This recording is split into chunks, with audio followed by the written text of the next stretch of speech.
The American Foundation for the Blind presents Access on Hold, Cell Phones and the Law.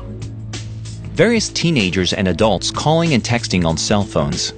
Cell phones have revolutionized life for most people, from keeping in touch with family, friends, and coworkers, to calling 911 in emergency situations, to managing calendars, address books, and more. But despite this incredible acceleration of technology, for people with vision loss, finding a cell phone that is usable is very difficult. Tara Annis, a recent college graduate with low vision, and Darren Burton, a professional working at AFB Tech who is blind, describe their experiences. Tara, a young woman with long blonde hair, enters a cell phone store with her guide dog. So I just went in the store and I was a college student a few years ago. I didn't have a lot of money to spend on a phone. I couldn't see the numbers, so I could dial calls, and that was about all. I couldn't add any numbers to the phone book or even check the battery or signal strength or any of that stuff.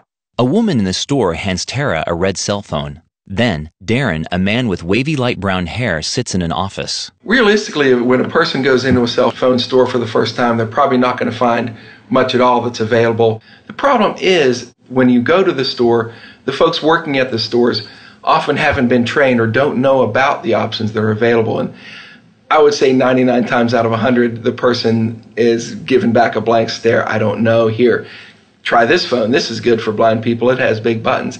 And the folks don't really understand what it takes to accommodate a blind person. A screenshot from a page on the AFB website shows the title, Text of Section 255. While there is a law known as Section 255 of the Telecommunications Act that requires phones to be made usable for people with disabilities, the majority of cell phone manufacturers and providers are not adhering to it. A photo shows a variety of cell phones and personal digital assistants. While some phones offer limited accessibility features, the majority do not. And fully accessible phones with speech and magnification software cost much more. Various shots of Darren using his cell phone and at his desk. But now, say a person absolutely has to have a fully accessible phone that you can do texting and email messages and web browsing, maybe even some GPS locating. We've got not only an expensive phone you have to buy anywhere between $100 and maybe $600, but the software itself. The screen reader software is $300. The screen magnifier software is up to $150. Section 255 of the Telecommunications Act requires that we have phones available that we can use. It doesn't say that we have to pay $500 extra. Not having access to all the functions and features on a cell phone can limit social connections, affect competitiveness in the workplace, and even prevent people from getting help in an emergency situation. Say I'm traveling with a colleague and he has his phone and he's a sighted guy and he can access all of his messages and texts and email on the fly, and I can't, and I have to wait till I'm back at my computer 5 hours later. That puts me at a significant disadvantage to my colleague who I may be competing for a promotion next year. A woman walks with her guide dog and stops to talk on her cell phone.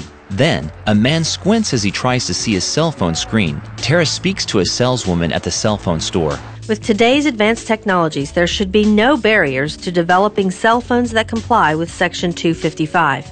And as the baby boomers age and begin to lose their sight, manufacturers will come to understand that better accessibility is necessary to be competitive in the marketplace.